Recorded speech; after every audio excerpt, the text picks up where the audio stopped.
नमस्कार सभी को। सत श्री अकाल। सर्दी की सुबेरे सुबेरे की राम राम भाई। सर्दी ज़्यादा हो चुकी है तो बच के रहो ताकि बीमार ना हो पाओ। अगर बीमार हो गई तो आप लोगों की पढ़ाई रुक जाएगी, और पढ़ाई रुक गई तो बेटा एग्ज़ाम में फिर आप लोगों को पता ही है, लोट पोट हो जाओगे। इसलिए थोड़ा सर्दी से बचाव ज़रूरी है, तो आप लोग सर्दी से बच के रहिए। तो पिछला जो सेशन था हमारा वो इकोनॉमिक्स से रिलेटेड था। तो इकोनॉमिक्स के बारे में बताया था मैंने आप लोगों को।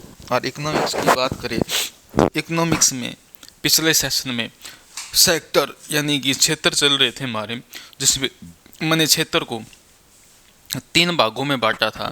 अगर क्षेत्र की बात करें तो पहले जिस जो भाग था पहले क्षेत्र का वो स्वभाव के आधार पर था, दूसरा जो भाग था वो शर्तों के आधार पर था, और जो तीसरा भाग था वो किसके आधार पर था, तो आप लोग जानते हैं भली बात, किसके आधार पर था बेटा, स्वामित्व के आधार पर था। तो अब हम 2 और भागों पर काम करने जा रहे हैं जो शर्त और किस आधार पर थे, स्वामित्व के आधार पर थे। तो मैं आशा कर रहा हूँ कि जो पिछली क्लास थी उसमें मैंने आप लोगों को नेचर के आधार पर, स्वभाव के आधार पर 3 क्षेत्र बताए थे। तो अगर 3 क्षेत्रों की बात करें हम लोग तो 3 क्षेत्र आप लोग भली बात समझ चुके होंगे। तो अब हम चलते हैं सेक्टर की तरफ, क्षेत्र की तरफ,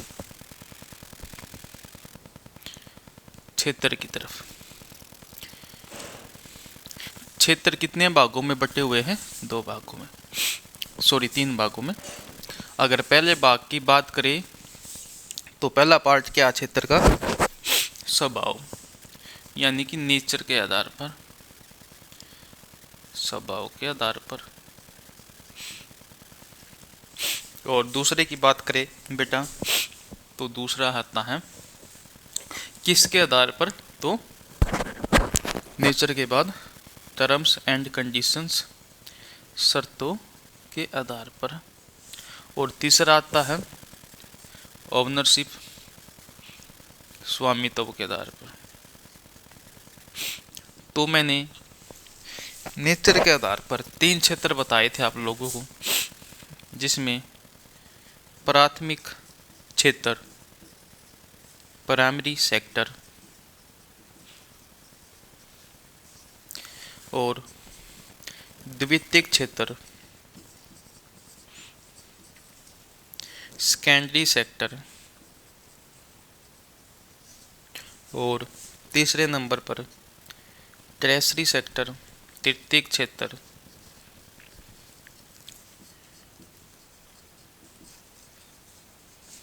तो ये 3 सेक्टर बताए थे। अगर हम तीनों सेक्टरों की बात करते हैं तो तीनों सेक्टरों में बेटा मैंने अलग अलग चीज़ें बता दी थी, कौन से सेक्टर में क्या वस्तु आएगी।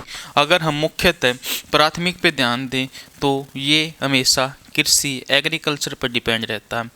किस पर डिपेंड रहता है? एग्रीकल्चर पर।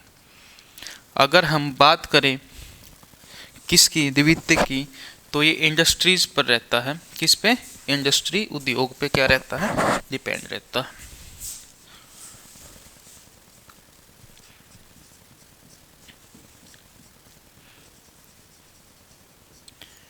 इंडस्ट्री पर डिपेंड रहेगा, जिसमें विनिर्माण और निर्माण आएगा, कंस्ट्रक्शन और मैन्युफैक्चरिंग। अब बात करते तृतीयक, किसको सर्विस सेक्टर बोलते हैं, सेवा क्षेत्र। इसमें क्या आएगी? सेवा आएगी, सभी सर्विसेज आएगी। देखो मैं आप लोगों को एक स्टोरी सुनाता हूँ तीनों को याद करने के। होता क्या है कि एक किसान होता है, और किसान खेती करता है, और खेती करके खेत में गेहूँ उगाता है, और गेहूँ उगाने के बाद किसान सोचता है कि मैंने फसल उगा ली, अब इसको फसल को निकलवा लेता हूँ। अगर हम बात करें खेती, तो खेती किस में आएगी? कृषि किस में आएगी? प्राथमिक क्षेत्र में। अब उस व्यक्ति ने योगदान किस में दिया? प्राथमिक क्षेत्र में। वो कृषि करी, उसने गेहूँ उगाया, गेहूँ उगाना प्राथमिक क्षेत्र। अब उसने सोचा कि भाई गेहूँ को निकलवा लेता हूँ मैं, तो गेहूं को निकलवा लिया। गेहूं को निकलवाने के लिए किसकी जरूरत पड़ी? मशीन की जरूरत पड़ी। और मशीन की जरूरत पड़ी हम लोगों को, तो मशीन कहाँ पर मैन्युफैक्चरिंग हुई? द्वितीयक क्षेत्र में, यानी कि इंडस्ट्री में। अब मशीन इंडस्ट्री के अंदर क्या होने के बाद बेटा, बनने के बाद कहाँ पहुँचती है? तृतीय क्षेत्र में पहुँचती। कैसे पहुँचती है? देखो, तब उसने गेहूं निकलवाई। जैसे गेहूं निकलवाई, गेहूं निकलने के बाद हमें ट्रक की आवश्यकता हुई और ट्रक में गेहूं को ले जाया गया। किस में ले जाया गया? ट्रक में गेहूं को ले जाया गया। कहाँ पर? दूसरे क्षेत्र में। और जब दूसरे क्षेत्र में ट्रक को ले जाया जा रहा था तो रास्ते में क्या हुआ? एक्सीडेंट हो गया। जैसे ही एक्सीडेंट हुआ, जो ड्राइवर था, जो उसके साथ सहयोगी थे, उनको चोट लग गई। और चोट लगने के बाद वहाँ पर पुलिस आ गई, एम्बुलेंस आ गई। अब पुलिस के द्वारा एम्बुलेंस में उन जो जोखिम भरी हालत में जो व्यक्ति थे, रिस्क में जो व्यक्ति थे, उनको अस्पताल पहुंचाया गया एम्बुलेंस के माध्यम से। अब बीच में क्या माध्यम आ गए बेटा? क्या माध्यम आ गए? पुलिस आ गई, एम्बुलेंस आ गई, और क्या आ गया बेटा? अस्पताल आ गया। अब अस्पताल में वो व्यक्ति पहुंच जाता है। अब ये तीनों की तीनों चीज़ें किस में आएगी? सर्विस सेक्टर में, क्योंकि पुलिस का काम भी क्या है? सेवा देना, लोगों की सेवा करना। उसके बाद एम्बुलेंस है, एम्बुलेंस का काम क्या है? सेवा देना, सर्विस देना, लोगों को उनकी सुरक्षा करना, उनको बचाना जोखिम से। फिर तीसरे नंबर पर क्या आता है? अस्पताल। अस्पताल क्या कर रहा है? मरीजों की सेवा कर रहा है। अब होता क्या है, जैसे ही क्या किया जाता है, उसको अस्पताल पहुंचाया जाता है। वहाँ पर डॉक्टर उसको इंजेक्शन लगाता है, और इंजेक्शन लगाने के बाद वो व्यक्ति ठीक हो जाता है। जो डॉक्टर है वो क्या कर रहा है? सेवा कर रहा है। किसकी? सरकार की भी और भारत की, जो उस राज्य की जो पब्लिक है उसकी भी, जोखिम के समय या बीमारी के समय। तो डॉक्टर भी क्या है? कि सेवा सेक्टर में आ गया। वो क्या होगी? उसकी सर्विस होगी, नौकरी होगी। फिर क्या हुआ? वो था एक किसान व्यक्ति। अब जैसे ही उसको इंजेक्शन लगा, उसको होश आया, उसकी तबीयत ठीक हुई, उसने अपनी बीवी के पास फ़ोन किया। किसके पास? अपनी बीवी के पास, अपनी प्रेमिका के पास।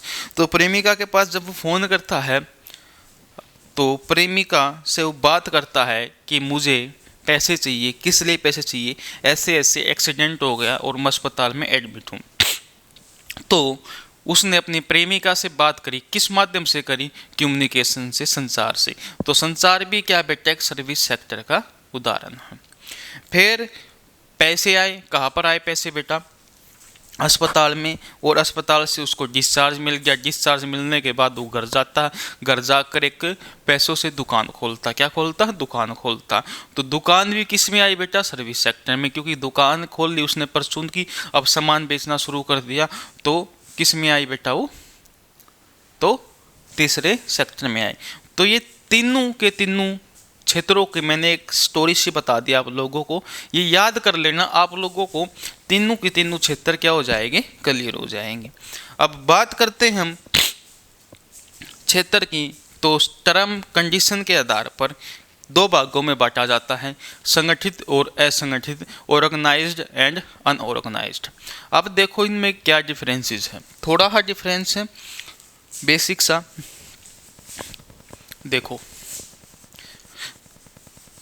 अगर हम बात कर रहे हैं टर्म एंड कंडीशंस की, तो सबसे पहले आता ऑर्गेनाइज्ड।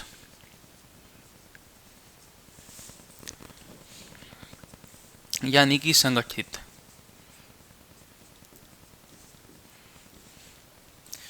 ठीक, संगठित उसको बोला जाता है बेटा जिसमें एक टाइम, समय फिक्स हो, और एक सैलरी फिक्स हो,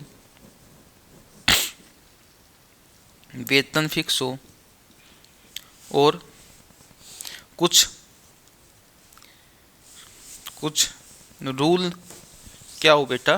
फिक्स हो, नियम क्या हो? फिक्स हो। देखो, जिस सेक्टर में समय फिक्स है, वेतन फिक्स है, नियम फिक्स है, यानी कि कोई भी ऐसा क्षेत्र जिसमें तीनों चीज़ मिलती है हमें, वो क्या कहलाएगा? ऑर्गेनाइज्ड कहलाएगा। अब मैंने कह दिया कि एक व्यक्ति किसान है, तो वो ऑर्गेनाइज्ड में आएगा, अनऑर्गेनाइज्ड में आएगा। किसान का कोई फिक्स टाइम होता बेटा, कोई समय सीमा होती है। वो डेली खेत में जाता है तो उसकी सीमा होती है, वो इस समय जाएगा, इस समय वापस आएगा, तो कोई समय नहीं। वो किसी टाइम जा सकता, किसी टाइम आ सकता है। उसकी कोई वेतन नहीं है। अगर उसकी फसल अच्छी हुई तो वेतन अच्छा हो जाएगा, यानी कि उसको अच्छा मुनाफा मिलेगा। अगर उसकी फसल अच्छी नहीं हुई तो मुनाफा कम मिलेगा। कोई फिक्स नहीं है।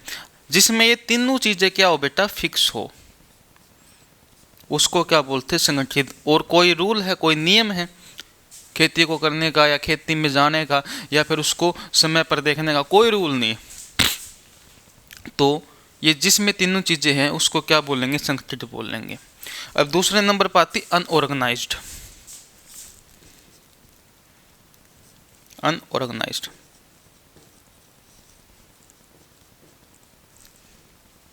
जिन्हें असंगठित बोला जाता है, असंगठित बोला जाता है। अगर हम असंगठित की बात करें तो ये तीनों की तीनों चीज़ इसके अंदर नहीं पाई जाती, अनफिक्स होती है, जिसके अंदर कोई भी चीज़ फिक्स नहीं है, यानी कि समय भी फिक्स नहीं है अपना, ना वेतन फिक्स, ना रूल नियम फिक्स, यानी कि तीनों चीज़ें फिक्स ही नहीं है, जिसमें हम स्वतंत्र रूप से काम करेंगे, कभी भी करेंगे, किसी भी टाइम करेंगे, तो कोई सीमा नहीं है। उसको हम क्या बोलेंगे, अनऑर्गेनाइज्ड बोलेंगे। जैसे कि कृषि, इसमें क्या आएंगे, कृषि, पशुपालन, सभी किस में आएगा, इसमें आएगा। अब मैंने कह दिया एक टाटा कंसल्टेंसी है या टाटा की कोई कंपनी है, टाटा टीसीएस की कंपनी है, उसमें मैं काम कर रहा हूँ, तो काम करने के लिए वहाँ पर मेरे लिए एक फिक्स समय है। क्या बेटा, फिक्स समय है। वेतन है, क्या है वहाँ पर, वेतन मिलेगा मेरे को, नियम है उसके कंपनी के। तो तीनों की तीनों चीज़ें हैं किसमें, टाटा की कंपनी के अंदर, टीसीएस के अंदर। तो वो कैसी होगी, संगठित होगी। लेकिन है कैसी, वो निजी है। कैसी है, प्राइवेट कंपनी है। तो किस में आएगी, संगठित में आएगी। अब मैंने कृषि कह दिया, पशुपालन कह दिया, या फिर मैंने व्यापार कह दिया, वो किस में आएगा, असंगठित में। ठीक है, याद रखना। अब बात आती है इसके बाद ओनरशिप, यानी कि स्वामित्व। कि स्वामित्व क्या होता है, स्वामित्व के आधार पर हम कैसे बांटेंगे चीज़ों को। देखो, ओनरशिप में तो हम बात करें स्वामित्व की, तो सबसे पहले आता है पब्लिक। पब्लिक का जो सार्वजनिक होता है, जिस पर सरकार का अधिकार होता है। किसका अधिकार होता है, सरकार का। फिर आता दूसरे नंबर पर प्राइवेट। प्राइवेट निजी बेटा। और फिर आता है संयुक्त। क्या आता है, संयुक्त, जिसे जॉइंट वेंचर,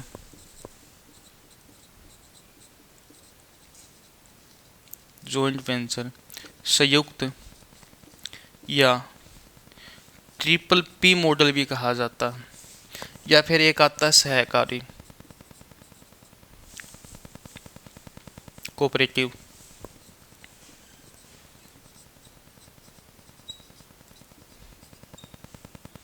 सहकारी। तो इन चार भागों में स्वामित्व को बांटा गया है इकोनॉमिक्स में, अर्थशास्त्र में। अगर हम सार्वजनिक की बात करें, पब्लिक की बात करें, ऐसी संस्थाएं या ऐसा क्षेत्र जिस पर अधिकार किसका हो, सरकार का हो, उसको हम क्या बोलेंगे, सार्वजनिक बोलेंगे।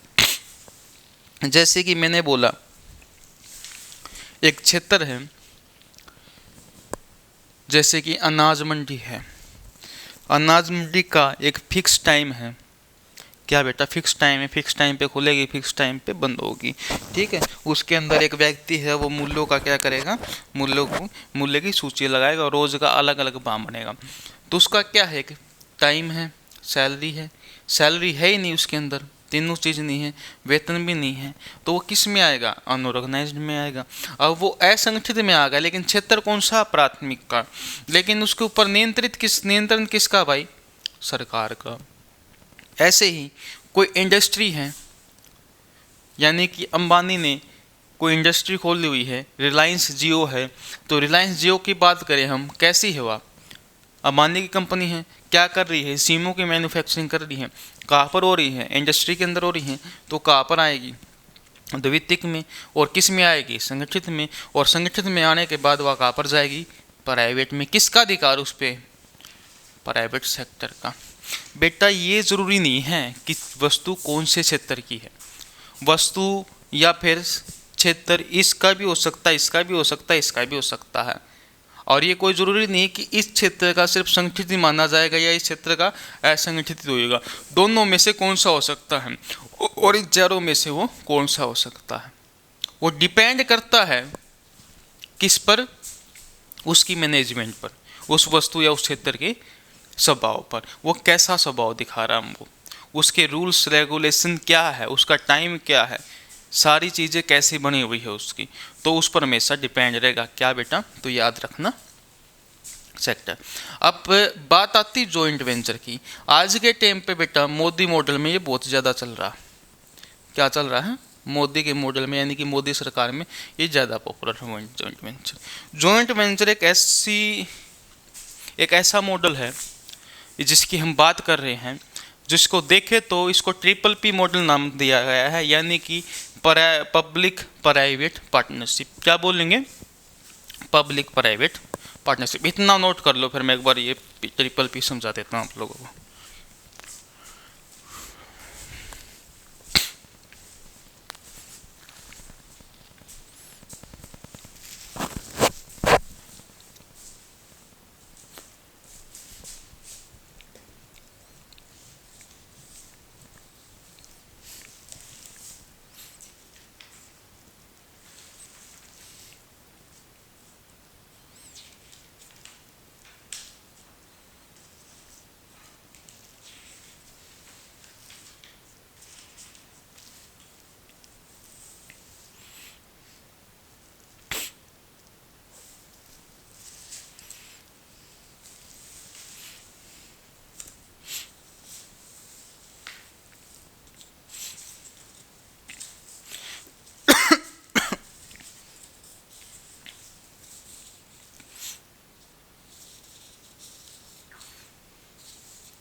तो देखिए आगे चलते हैं थोड़ा।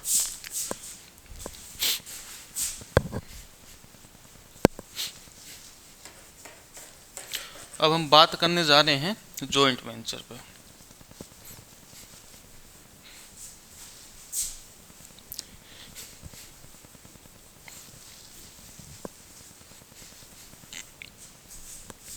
अब जॉइंट वेंचर होता क्या बेटा, देखो इसमें सरकार प्रोत्साहन देती किसको, प्राइवेट सेक्टर को, कि आप हमारे साथ शामिल हो।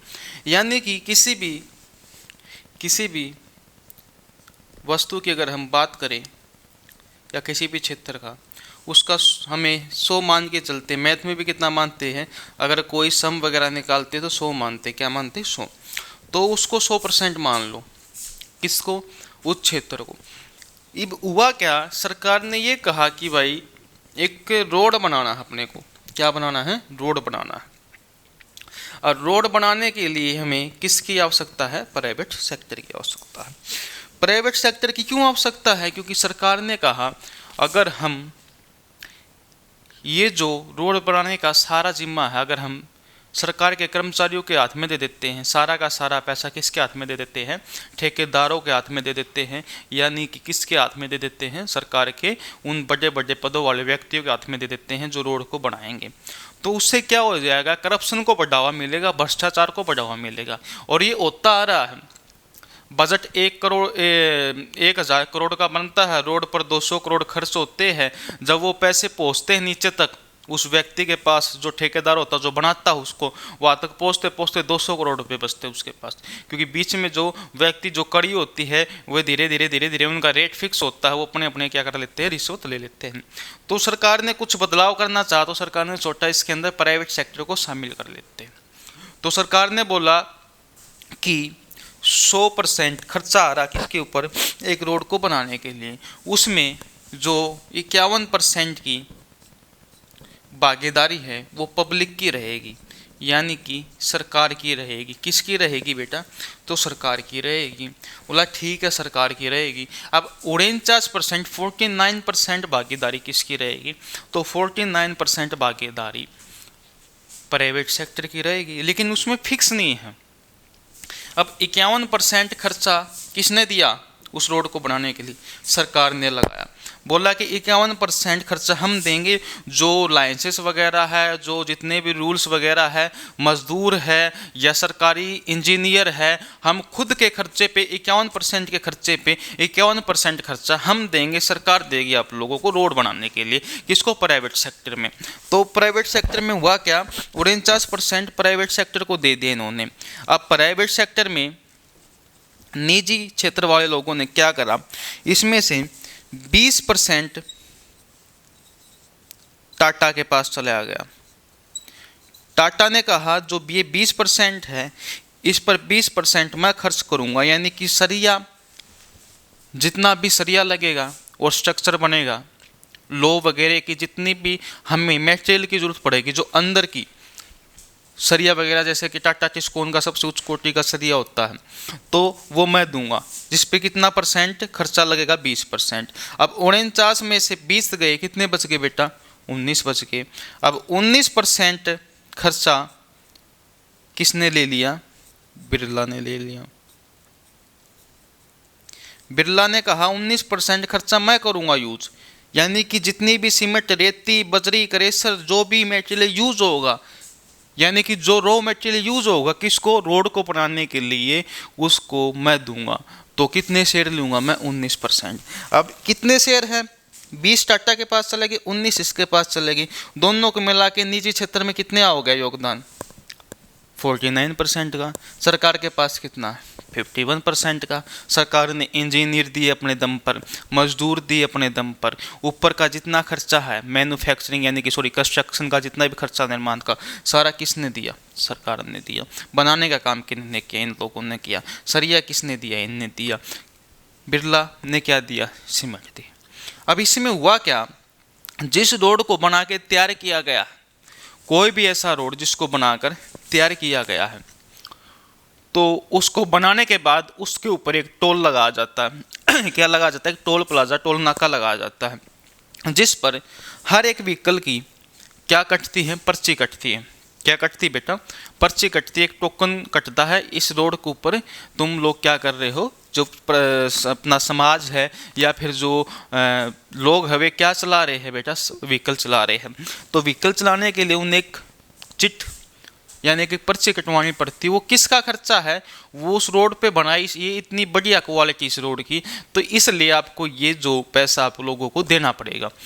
तो उसमें होता क्या है, अब 100 रुपये की किसी भी व्हीकल की क्या कटती है, पर्ची कटती है, टोकन कटता है उसको रोड पे चलाने के लिए।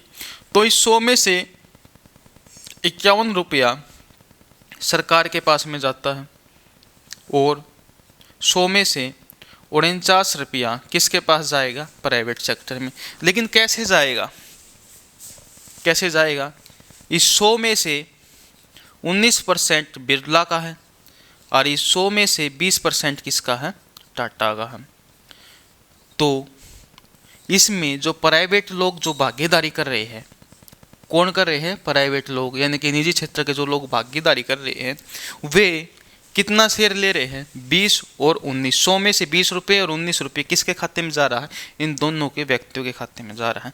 तो सरकार ने प्लानिंग करी, अगर सरकारी कर्मचारी इसको बनाते हैं, सरकार के अंडर में इसका ठेका दिया जाता है और सरकार इसको बनाती है, तो इसमें भ्रष्टाचार होगा, जो रॉ मटेरियल है वो बढ़िया यूज़ नहीं किया जाएगा, वो बिल्कुल निम्न कोटि का यूज़ किया जाएगा। इसलिए सरकार ने दिमाग लगाया, इसको प्राइवेट सेक्टर में थोड़ा बहुत डाल दिया। क्यों डाला? इसलिए डाला कि इसके अंदर सुधार हो सके। क्यों सुधार हो सके? क्योंकि इसके अंदर ही प्राइवेट निजी क्षेत्र का अधिकार है। निजी क्षेत्र इसमें क्या कर रहा है, थोड़ा बहुत अपना कंट्रीब्यूशन कर रहा है, 49%। अब उन्हें पता है जब ये रोड बन के तैयार हो जाएगा, एक क्या हो रहा है, समझौता हो रहा है, तो समझौते में ये कहा गया है कि अगर आप इतने % शेयर देते हैं हमको, इतना % आप क्या करते हो, हमारा रोड बनाने में सहायता करते हो, कोई भी मटेरियल देते हो या कुछ किसी भी प्रकार की सहायता करते हो 49 में, तो उतने % हिस्सा आपको एक साधन द्वारा या जितने भी साधन चलेंगे हर एक व्हीकल का उतना % आपको मिलेगा। तो सरकार को भी फायदा होएगा, इसमें सरकार के पास भी पैसा जाएगा ताकि दोबारा से और अच्छा रोड बन सके, और प्राइवेट सेक्टर में भी जाएगा, यानी कि टाटा के पास भी जाएगा, बिरला के पास भी जाएगा, और जिसकी वजह से ये भी क्या करेंगे, मटेरियल अच्छा यूज करेंगे और ये भी मटेरियल अच्छा यूज करेंगे, और इस वजह से भ्रष्टाचार कम हो जाता है। बेटा कहते हैं शास्त्री, कुछ फर्क पड़ता है, हम पूर्ण रूप से तो नहीं कहते, लोग जुगाड़ू होते हैं, बहुत जुगाड़ कर लेते हैं, कुछ नहीं कह सकते, लेकिन भ्रष्टाचार में कुछ चीज़ें हो जाती है कम। लेकिन इसमें क्या होती है, वस्तु जो रोड बना है वो अच्छी बन के तैयार हो जाती है, और इसी को क्या बोलते हैं, जॉइंट वेंचर बोलते हैं। आज के टाइम पे ये मॉडल काम कर रहा है भारत के अंदर बहुत ज़्यादा, क्योंकि इसमें जितने भी मॉडल तैयार हो रहे हैं, जितना भी इंफ्रास्ट्रक्चर तैयार हो रहा है, मैन्युफैक्चरिंग हो रही किसी भी चीज़ की, या इंफ्रास्ट्रक्चर तैयार हो रहा है सरकार या किसी भी प्रकार का, उसमें सरकार यही कह रही है कि 51% हमारा है, 49% प्राइवेट है, और जिसमें प्राइवेट और सरकार क्या कर रही है, योगदान कर रही है। आपने देखी होगी कई कंपनियां ऐसी हैं जिनके पीछे PVT LTD लिखा हुआ है, प्राइवेट लिमिटेड। उनका मीनिंग ये होता है बेटा, लिमिटेड उस शब्द के पीछे लगता है जो क्या होती है, गवर्नमेंट होती है, पब्लिक होती है, क्या होती है, पब्लिक होती है। लेकिन इसके आगे क्या है, प्राइवेट। अगर ये प्राइवेट नहीं होता तो ये 100% क्या है बेटा, सरकारी गवर्नमेंट। अब इसके पीछे क्या लग गया, इसके आगे क्या लग गया, LTD के आगे, लिमिटेड के आगे PVT लग गया। जैसे ये लगता है, इसका मतलब ये बनता है 51 + 49 का रेशो है, यानी कि इसके अंदर सरकार का क्या है, शेयर है इस कंपनी के अंदर, इसलिए ये क्या है, प्राइवेट लिमिटेड है। तो याद रखना आप लोगों को। तो तीसरा क्षेत्र कौन सा आता है, जॉइंट वेंचर आता है। उसके बाद आता है कोऑपरेटिव, सहकारी स्वामित्व। कुछ ऐसे बैंक बेटा सहकारी, जैसे कि ICICI बैंक हो गया, या फिर जो औद्योगिक बैंक होते हैं अपने IFSC वगैरह इस टाइप के, ये क्या देते हैं, निजी दर पर, बिल्कुल कम इंटरेस्ट रेट पर, या कई बैंक तो देते भी नहीं हैं, लोगों को लोन देते हैं। क्या देते हैं, लोन देते हैं। या डेयरी फार्मिंग के लिए जो छोटे छोटे उद्योग खोलते हैं लोग, छोटे छोटे काम चालू करते हैं, उनके लिए क्या देते हैं, लोन देते हैं, ताकि जो ग्रामीण लोग हैं, जो ग्रामीण जगह हैं, उन पे क्या हो सके, ज़्यादा से ज़्यादा क्या हो सके बेटा, उनका विकास हो सके, उनका उद्योग ऊपर उठ सके, ताकि वे भी क्या कमा सके, थोड़ा बहुत पैसा कमा सके। इसलिए सहकारी वाले क्या करेंगे इनमें, जैसे कि आज के टाइम पे सहकारी में बात करें तो सबसे बड़ी अमूल उभर के आई है। अमूल एक डेयरी है जिसने ऐसे ही लोन लेकर ऐसे ही क्या करा है, स्टार्टअप करा है, और क्या कर रही है, अर्निंग, यानी कि पैसा कमा रही, रेवेन्यू जनरेट कर रही है। तो इसमें कई आ सकते हैं, लक्ष्य आ सकता है, दूध वाला, काफ़ी उद्योग है, काफ़ी छोटे छोटे उद्योग है, डेयरी फार्मिंग के भी है, या फिर और डेयरी फार्मिंग से अलग और चीज़ें भी है, जिनमें इन लोगों ने क्या लिया हुआ है बेटा, क्या लिया हुआ, लोन लिया हुआ है, जिनसे ये क्या कर रहे हैं, बिजनेस कर रहे हैं। अच्छा, तो ये 4 क्षेत्र है जो स्वामित्व के आधार पर माने जाते हैं, सार्वजनिक, निजी और संयुक्त और सहकारी। सार्वजनिक सरकारी को बोलते, याद रखना, आगे जाके पब्लिक यूज होगा, इकोनॉमिक्स में क्या यूज होगा, पब्लिक यूज होगा, और जो आप लोगों को प्राइवेट दिख रहा है ये निजी होगा, याद रखना। और ये जॉइंट वेंचर, संयुक्त, यानी कि PPP मॉडल, PPP को क्या बोलते हैं, पब्लिक प्राइवेट पार्टनरशिप, लिख लेना। PPP के 2 मीनिंग निकलते हैं, आगे बताऊंगा PPP क्या आता है। पब्लिक प्राइवेट पार्टनरशिप, हिंदी में बोले सार्वजनिक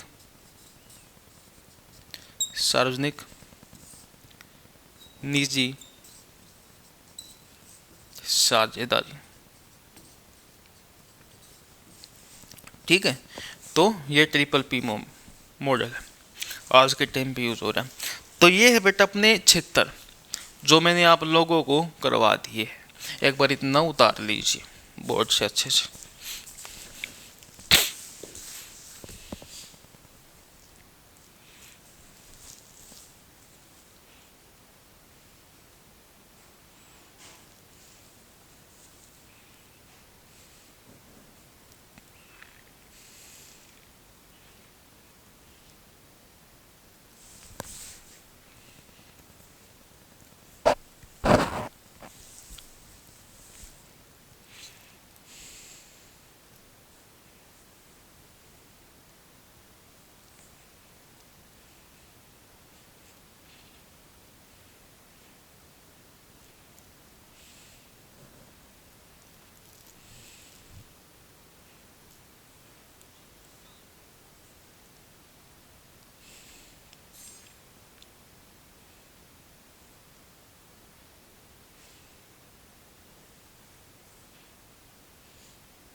तो अब हम थोड़ा आगे चलते हैं, आप लोगों ने उतार लिया होगा।